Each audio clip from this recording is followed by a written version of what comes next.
दोस्तों, एक राजा ने एक दिन स्वप्न देखा कि कोई परोपकारी साधु उससे कह रहा है कि बेटा, कल रात को तुझे एक विषैला सर्प काटेगा और उसके काटने से तेरी मृत्यु हो जाएगी। वह सर्प अमुक पेड़ की जड़ पे रहता है। पूर्व जन्म की शत्रुता का बदला लेने के लिए वह तुम्हें काटेगा। प्रातः काल राजा सोकर उठा और स्वप्न की बात पर विचार करने लगा। धर्मात्माओं को अक्सर सच्चे ही स्वप्न हुआ करते हैं। राजा बहुत ही धर्मात्मा इंसान थे, इसीलिए अपने स्वप्न की सत्यता पर उन्हें विश्वास था। वह विचार करने लगे कि अब आत्मरक्षा के लिए क्या उपाय करना चाहिए। सोचते सोचते राजा इस निर्णय पर पहुंचा कि मधुर व्यवहार से बढ़कर शत्रु को जीतने वाला कोई और हथियार इस पृथ्वी पर नहीं है। उसने सर्प के साथ बहुत ही मधुर व्यवहार करके उसका मन बदल देने का निश्चय किया। संध्या होते ही राजा ने उस पेड़ की जड़ से लेकर अपनी शैया तक फूलों का बिछौना बिछवा दिया। सुगंधित जड़ों का छिड़काव करवाया। मीठे दूध से कटोरे जगह जगह रखवा दिए और सेवक से कह दिया कि रात को जब सर्प निकले तो उसे किसी प्रकार का कष्ट पहुंचाने या छेड़छाड़ करने का प्रयत्न ना करें। रात को 12 बजे सर्प अपनी बॉबी में से फुफकारता हुआ निकला और राजा के महल की तरफ चल दिया।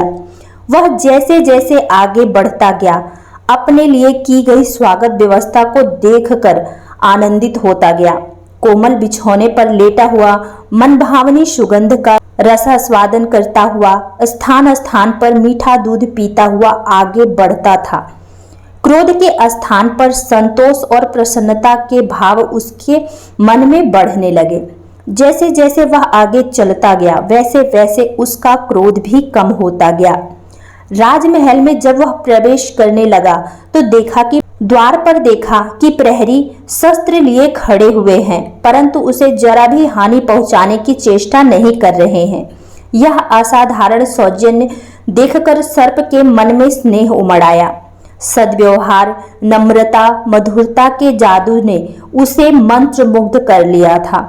कहाँ वह राजा को काटने चला था, परंतु अब उसके लिए अपना कार्य असंभव हो गया। हानि पहुंचाने के लिए आने वाले शत्रु के साथ जिसका ऐसा मधुर व्यवहार है, उस धर्मात्मा राजा को काटूं तो काटूं किस प्रकार, यह प्रश्न उससे हल ना हो सका। राजा के पलंग तक पहुंचने पर सर्प का निश्चय पूर्ण रूप से बदल गया। सर्प के आगमन की राजा प्रतीक्षा कर रहा था। नियत समय से कुछ विलंब में वह पहुंचा। सर्प ने राजा से कहा, हे राजन, मैं तुम्हें काटकर अपने पूर्व जन्म का बदला चुकाने आया था, परंतु तुम्हारे सौजन्य और सद्व्यवहार ने मुझे परास्त कर दिया। अब मैं तुम्हारा शत्रु नहीं, मित्र हूँ। मित्रता के उपहार स्वरूप अपनी बहुमूल्य मणि मैं तुम्हें दे रहा हूँ। लो, इसे अपने पास रखो। इतना कहकर और मणि राजा के सामने रखकर सर्प उल्टे पांव अपने घर वापस चला गया। भलमन साहस और सद्व्यवहार ऐसे प्रबल अस्त्र हैं जिससे बुरे से स्वभाव के दुष्ट मनुष्यों को भी परास्त होना पड़ता है। एवं सभी मनुष्यों का कल्याण चाहोगे तो आपका कल्याण जरूर होगा। भक्तजनों, उम्मीद करती हूँ यह कहानी आपको पसंद आई होगी। अगर वीडियो पसंद आई है तो प्लीज वीडियो को लाइक करिएगा। आपके एक लाइक से हमें मोटिवेशन मिलती है। मिलते हैं कुछ अगली कहानियों के साथ। तब तक के लिए राधे राधे, नमस्कार।